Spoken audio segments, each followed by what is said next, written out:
मोहम्मद आमिर मेरा नाम है सर। मैं लोकल चलाता हूँ तकरीबन 6 साल से। 5 साल में तकरीबन हालात ऐसे ख़राब हो गए कि क्या बताऊँ। महंगाई ज़्यादा बढ़ गया है, ऐसे परेशान रहता हूँ।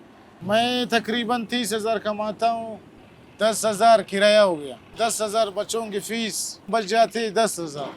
10,000 में घर का राशन भी नहीं आता है। तकरीबन 12,000 दुकान से कर्ज करो, ये करो, वो करो।